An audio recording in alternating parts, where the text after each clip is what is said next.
मान्यताबेन सागजी, मान्यताबेन सागजी। यहाँ उपस्थित मुख्य अतिथि साहित्य उपराचार्य भाई जनार्दन सागजी जी, परम आदरणीय विक्रम गौर जी, अरुण सागजी जी, डॉक्टर कटेरिया जी, माननीय मुलायम सिंह कुशवाहा जी,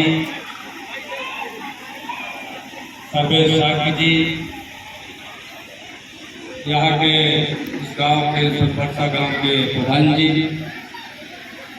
और हमारे बीच उपस्थित सभी हमारी माताएं बहनें प्यारे बच्चों, हमारे सम्मानित बुजुर्ग नौजवान साथियों, सबसे पहले मैं बाबा साहब के जन्मदिन पर आप सभी लोगों को बहुत बहुत बधाई और शुभकामनाएं देता हूँ और आयोजकों को बहुत बहुत धन्यवाद देता हूँ कि उमरबड़ा गांव में उन्होंने बाबा साहब के जयंती कार्यक्रम का आयोजन किया है।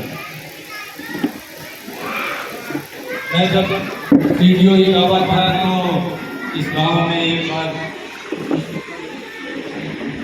उस नियुक्ति के दौरान जब विकास अधिकारी था तो इस गाँव में आया था और दोबारा आप लोगों के बीच आज आया हूँ। देखकर बहुत अच्छा लग रहा है कि प्रधान जी और उनकी टीम ने कितना बढ़िया बाबा साहब के इस स्मृति में एक पार्क बनाया है और पार्क बन गया है, एक सार्वजनिक जीवन की गतिविधि बने ये पार्क।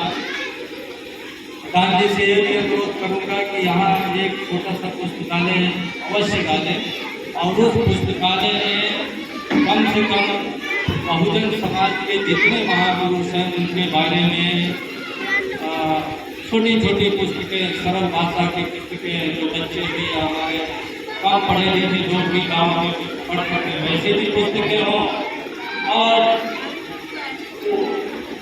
जो ज़्यादा पढ़े लिखे लोग हैं उनके लिए भी पढ़ने की सामग्री पुस्तकों में हो। और प्रधान जी पुस्तकालय की व्यवस्था कर सकते हैं और अगर चाहेंगे तो कुछ किताबें मेरे पास भी हैं, मैं लगभग 20-25 हज़ार की किताबें भी गाँव सभा को मैं काम दे सकता हूँ, मेरे पास किताबें रखी थी। आज हम लोग बोधिसत्व भारत के संविधान के प्रारूपकार डॉक्टर भीमराव अम्बेडकर की जयंती मना रहे हैं। 1991 में पैदा हुए थे, 132 साल हो गए और इस देश का इतिहास हजारों साल का इतिहास है। इस हजारों साल के इतिहास में हम कितने लोगों की जयंती मनाते हैं? 150 लोग होंगे जिनकी जयंती मनाते हैं। बुद्ध हो गए, बुद्ध हो गए, अशोक हो गए, बाबा साहब हो गए, दुर्गा पूजा हो गए, सावित्रीबाई फुले, वेदास जी हो गए, काशीराम जी हो गए, ऐसे तमाम ऐसी विभूतियाँ गाड़े हो गए, साहू जी महाराज हो गए, ऐसे कुल मिलाकर के लगभग 100-150 विभूतियाँ हमारी बहुजन समाज का जिनका हम जन्मदिन मनाते हैं। तो हम जन्मदिन मनाते क्यों हैं? 1000 साल में हजारों लोग पैदा हुए, करोड़ों पैदा हुए, लाखों करोड़ों पैदा हुए और मरने, लेकिन हम इन्हीं लोगों का क्यों जन्मदिन मनाते हैं? आज बाबा साहब का ही क्यों जन्मदिन मना रहे हैं? हम इनका जन्मदिन इसलिए मना रहे हैं कि इन्होंने हम लोगों के लिए बहुत कुछ किया, बड़ा संघर्ष किया, बड़ा त्याग किया, बलिदान किया और अपने सुख को, अपने चैन को, अपने आराम को, अपने व्यक्तिगत जीवन की सुख सुविधा को त्याग करके उनकी चिंता रही है कि समाज में जो पिछड़े लोग हैं, जो शोषित लोग हैं, जो वंचित लोग हैं वो आगे आए। वो इस समाज में पैदा हुए थे, महार समाज में, मध्य प्रदेश में बाहू नामक स्थान पर पैदा हुए थे। आज वहाँ बहुत बड़ा कार्यक्रम होता है मध्य प्रदेश में, बहुत बड़ा स्मारक बना हुआ है बाबा साहब की याद। और आज पूरा देश बाबा साहब की जयंती मना रहा है और शायद आपके इटावा में भी तमाम जगहों पर होगा, उत्तर प्रदेश में तमाम जगहों पर मनाया जा रहा है, बड़े बड़े जुलूस निकल रहे हैं। हम बाबा साहब का जन्मदिन मना रहे हैं तो अभी बड़े विस्तार से भाई विक्रम बौद्ध जी ने उनके जीवन के बारे में बताया। वो महान समाज में पैदा हुए थे।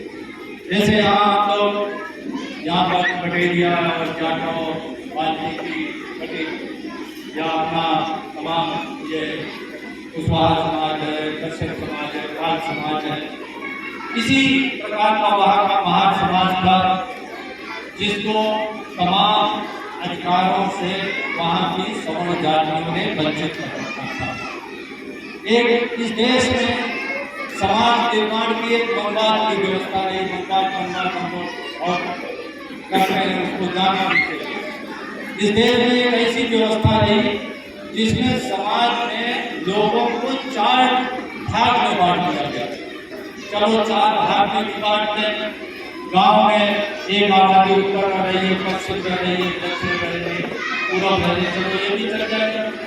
लेकिन एक गांव की आबादी को इधर से बांट दिया जाए कि कोई ऊंचा है, कोई नीचा है, कोई बीच में है, ये तो बहुत बड़ा अन्याय है और ये बहुत बड़ी दुष्टता भी है।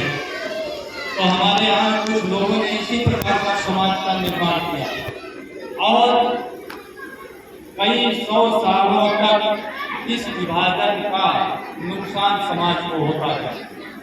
आज भाई इसी गांव में अगर बांट दिया जाए कि कुछ लोग पढ़ेंगे, कुछ लोग नहीं पढ़ेंगे, कुछ लोग खेती रख सकते हैं, कुछ नहीं रख सकते, कुछ घर बनवा सकते हैं, कुछ नहीं बनवा सकते हैं, कुछ भाई इस कुएं से पानी पी सकते हैं, कुछ नहीं पी सकते हैं, कुछ पार्क में बैठ कर खा सकते हैं, कुछ नहीं खा सकते हैं। अगर ये व्यवस्था बना दी जाए तो कितनी निंदनीय व्यवस्था है। तो इससे क्या गांव का विकास होगा? कभी नहीं विकास होगा। तो जब ये छोटे से इकाई में इस प्रकार का अगर विभाजन होगा और विकास नहीं होगा, पूरे देश में अगर इस प्रकार का हम विभाजन करेंगे तो कभी भी विकास नहीं होगा। इसीलिए भारत गुलाम हुआ, सदियों तक गुलाम रहा। जिस देश की 85% जनता को पढ़ने का अधिकार न हो, अच्छे कपड़े पहनने का अधिकार हो, अच्छे मकान बनाने का अधिकार न हो, जिसको फिर आगे रखने का अधिकार न हो, देश कैसे प्रगति कर सकता है? बाबा साहब ने आज से ज्यादा नहीं 132 साल पहले पैदा हुए थे। हमारे बीच जो ये पीढ़ी है इसको नहीं महसूस हो रहा होगा, ये सब किस्सा कहानी लग रहा होगा, लेकिन जब बाबा साहब पैदा हुए थे तो हमारे समाज की स्थिति बहुत खराब है। अभी हमारे पूर्व के वक्ताओं ने बताया कि किसी भी महिला को पढ़ने लिखने का अधिकार नहीं था, बराबरी का अधिकार नहीं था और महिलाएं तो किसी भी जाति को पढ़ने का अधिकार नहीं था। लेकिन पार्टी जिसको शूद्र और शूद्र कहते हैं उसको तो बिल्कुल पढ़ने लिखने का अधिकार नहीं, मान सम्मान से जीने का अधिकार नहीं था। ऐसे में वो पढ़े लिखे और यहाँ सिर्फ देश में ही नहीं पढ़े, अमेरिका पढ़ने गए, लंदन पढ़ने गए।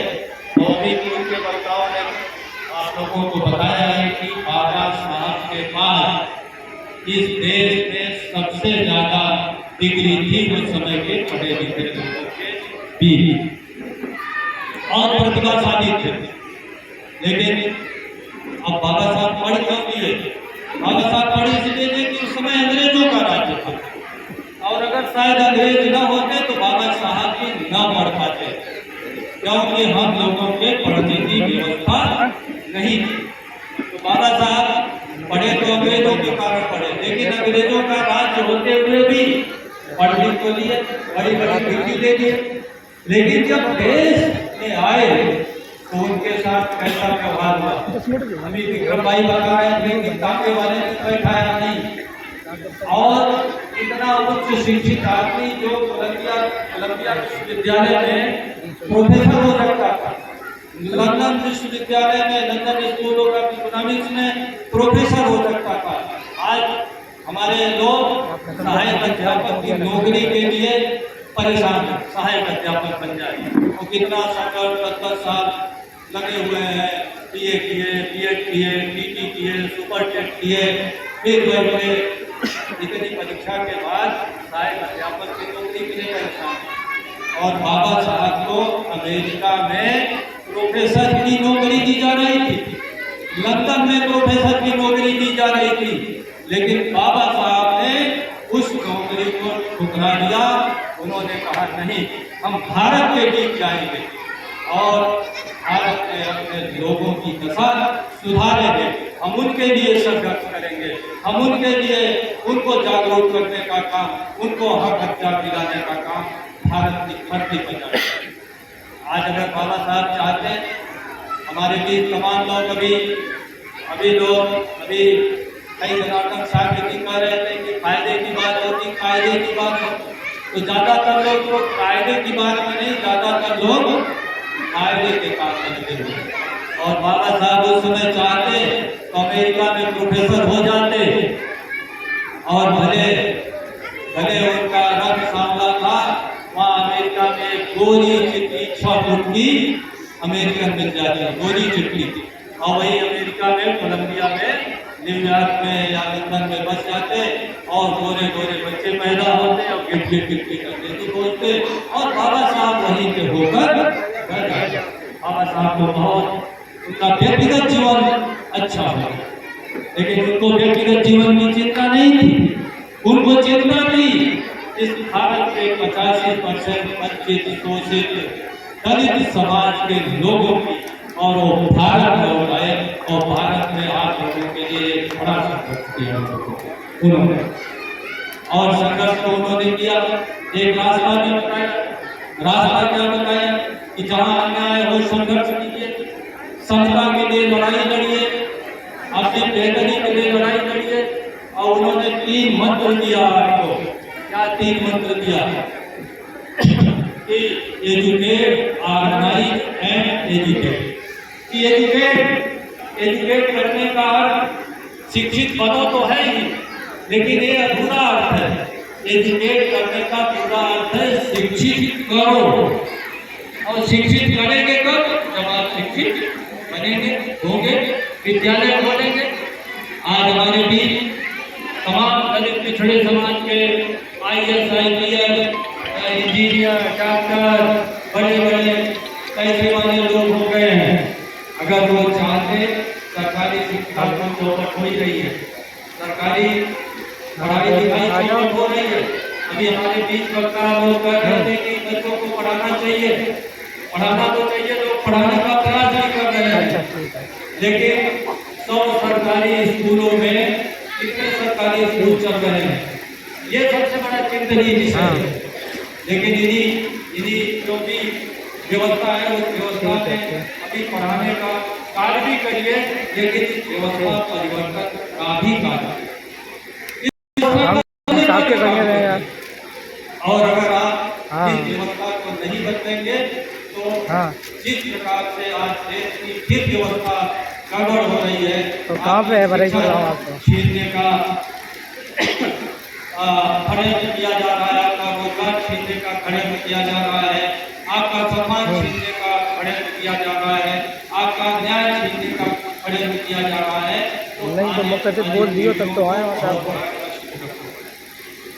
और मित्रों, जैसा मैंने कहा कि हम लोगों के बीच तमाम लोग हो गए, अधिकारी हो गए, IAS हो गए, अगर ये ठीक है अपने गांव में ही एक okay junior school teacher college खोलते, ठीक है, हम कॉल करें, क्या बोल रहे साहब, बहुत ही अच्छी हो जाती।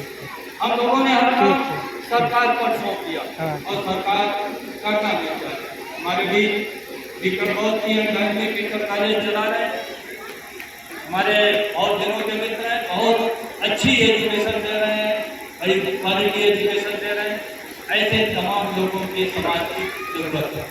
लेकिन मित्रों, ये व्यक्तिगत प्रयास से बहुत कुछ मिलने वाला नहीं है। भाई इटावा के कितने लड़कों को विक्रम बहुत से पढ़ा देंगे, हमारे भी 2 इंटर कॉलेज हैं, कितने बच्चों को पढ़ा देंगे 2 इंटर कॉलेज में, हमारे लाखों बच्चे। अगर आज इटावा में आबादी मान लीजिए 30 लाख है और उसमें 20% पढ़ने वाले बच्चों को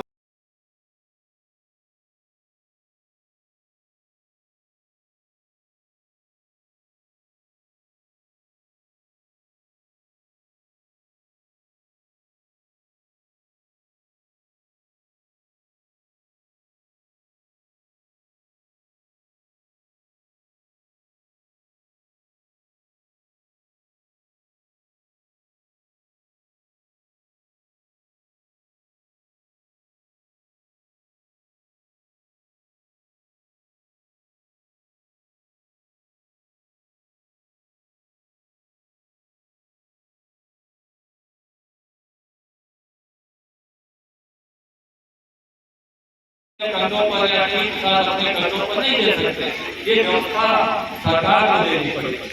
आज उत्तर प्रदेश सरकार आपको पता है शिक्षा में कितना खर्च करती है, कितना खर्च करती है, 1 लाख करोड़ प्रति वर्ष। कितना खर्च करती है? 1 लाख करोड़। यानी 1 लाख आदमी मिल करके 1-1 करोड़ हर साल खर्च करे, हर साल, तो उतना उत्तर प्रदेश सरकार खर्च करती है। क्या इतना पैसा हम लोग जुटा पाएंगे? नहीं जुटा पाएंगे। लेकिन अगर आप शासन सत्ता पर कब्जा कर लो तो आप 1 लाख करोड़ हर साल उत्तर प्रदेश में शिक्षा सुधारने के लिए लगा दोगे। 5 साल में 5 लाख करोड़ खर्च करोगे। कितना खर्च करोगे? 5 लाख करोड़। उत्तर प्रदेश सरकार का बजट कितने का है? 6 लाख करोड़ का है। एक साल में उत्तर प्रदेश सरकार कितना खर्च करती है? 6 लाख करोड़।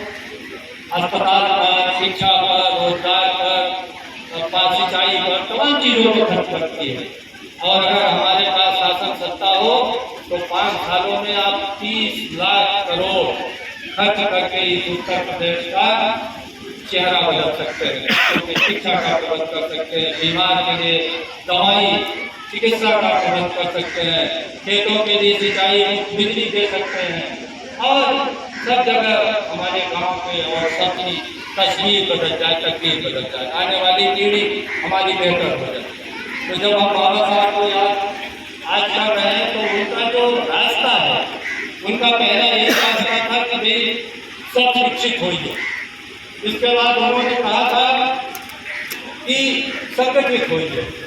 तो उन्होंने कहा था कि संगठित व्यक्ति स्वयं थोड़ी होगा, हमारे लिए जो भी जागरूक लोग निकले और ऑर्गेनाइज का ये हुआ कि लोगों को संगठित करके, और लोगों को संगठित अगर करने का मंत्र है तो उनके बीच जाकर संगठित करना पड़ेगा, उनको जागरूक करना पड़ेगा। क्यों जागरूक कर रहे हैं ये भी बताना पड़ेगा, किस रास्ते पर चलना है ये भी बताना पड़ेगा।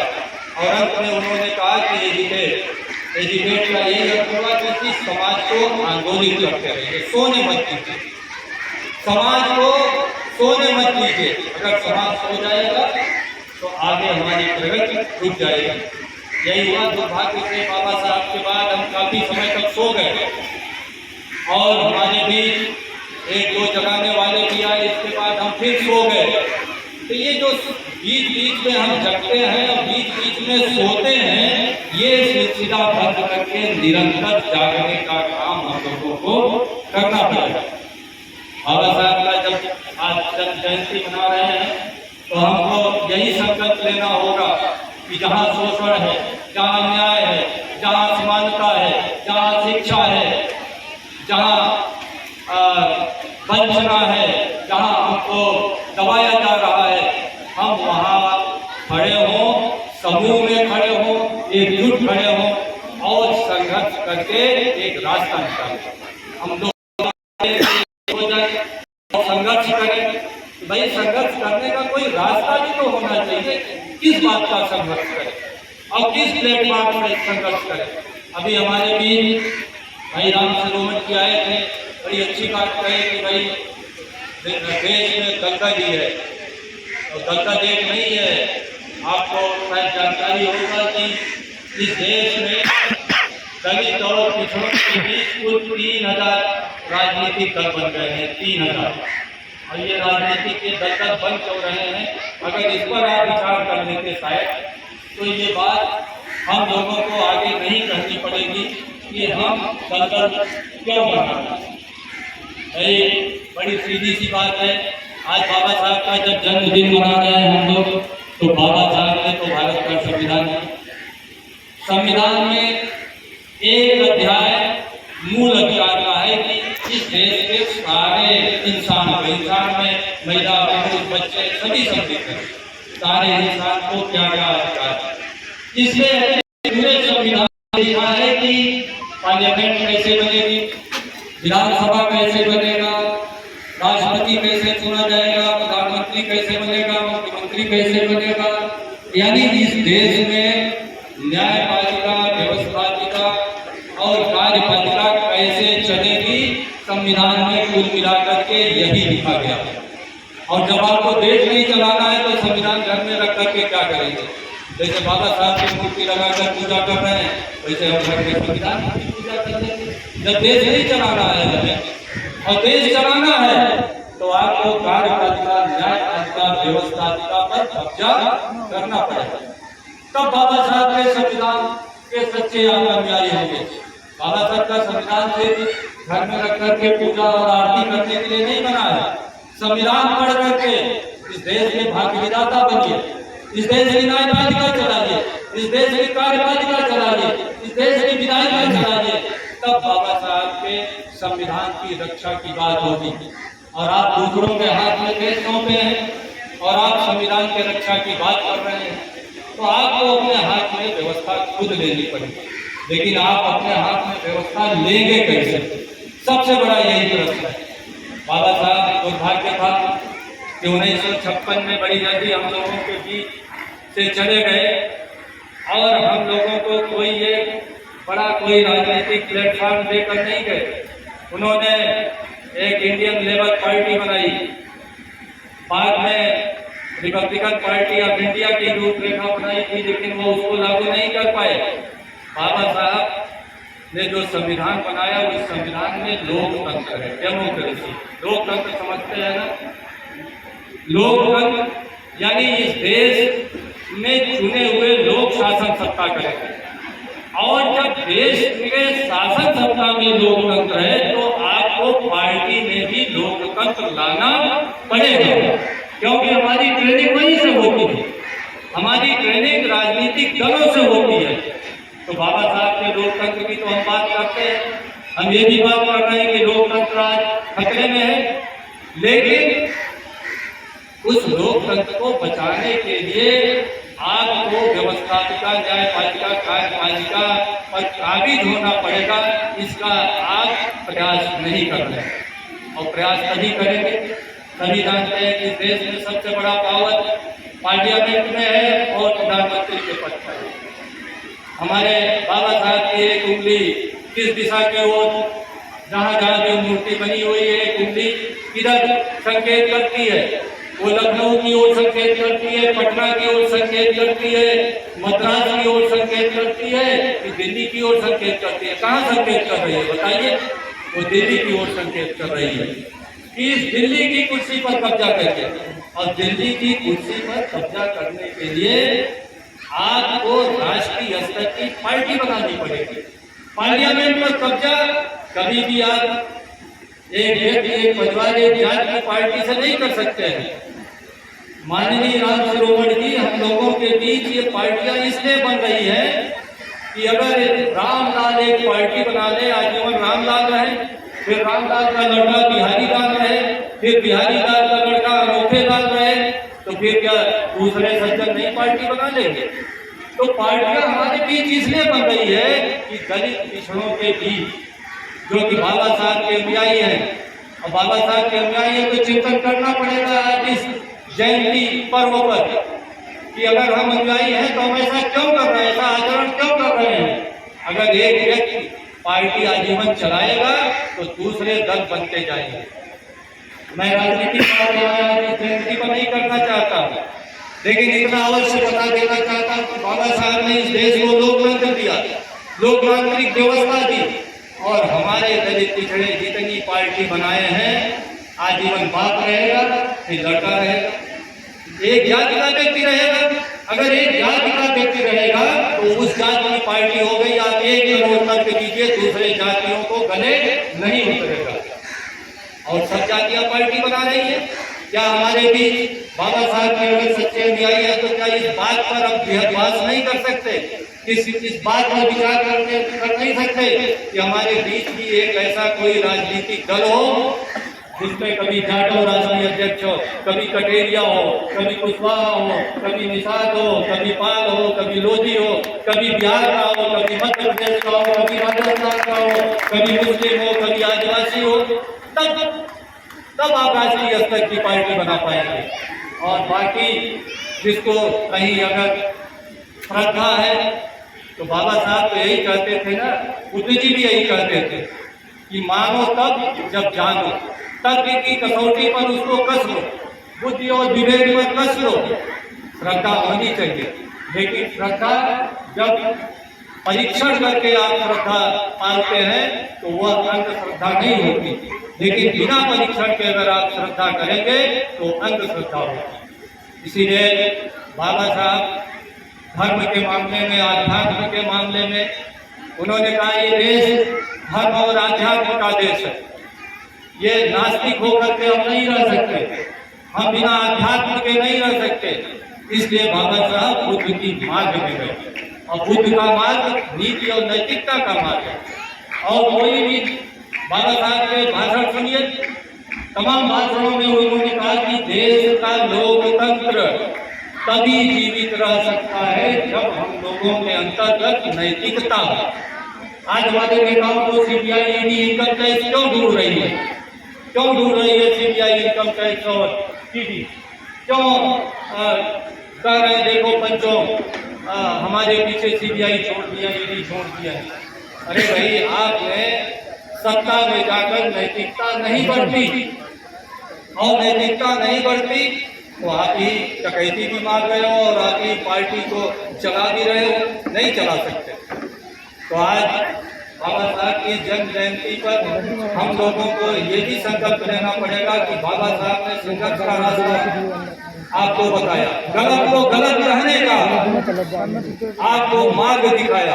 अगर आप गलत को गलत नहीं कहेंगे और जो चीजें हो गई, देखिए न आने वाली पीढ़ी रुक रही है, न देश रसातल में जा रहा है, न देश का लोकतंत्र जा रहा है। लेकिन अगर हम लोग जागरूक न हुए तो देश का लोकतंत्र जरूर होगा, लेकिन 15% लोगों के लिए होगा, 85% लोगों के लिए लोकतंत्र नहीं होगा। और हम लोग सिर्फ जयंती मनाते रह जाएंगे, बाबा साहब की मूर्ति पर सिर्फ मालाएं लगाते रह जाएंगे, भारत का संविधान घर में सजाकर सिर्फ उनको आरती उतारते रहेंगे, इससे देश चलने वाला नहीं है।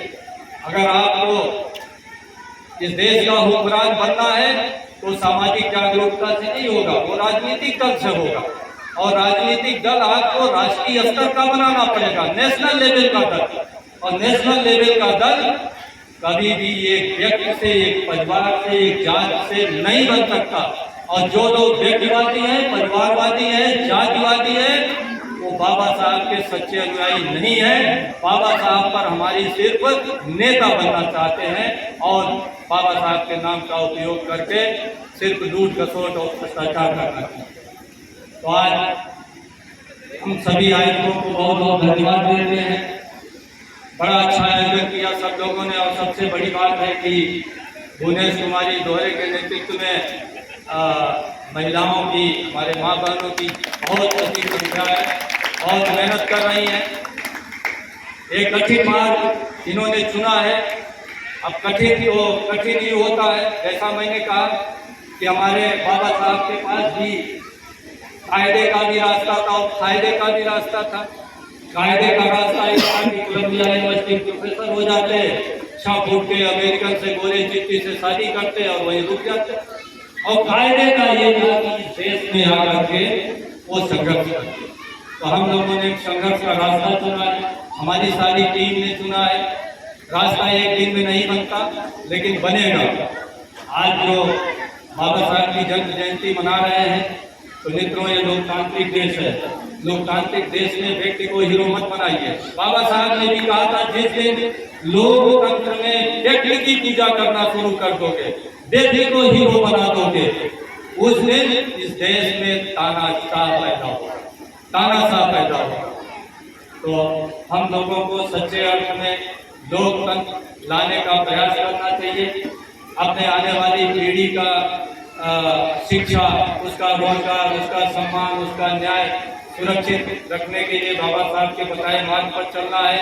और सबसे बड़ी बात है कि देश का अगर हुक्मरान बनना है, एक IAS बनाने में तो 25 साल लगता है, एक MP MLA CM और PM बनाने में मात्र 5 साल लगते हैं। और अगर आप ये बना दिए तो DM और SP तो बना ही देंगे, शिक्षा भी सुधार लेंगे, सब कुछ कर लेंगे।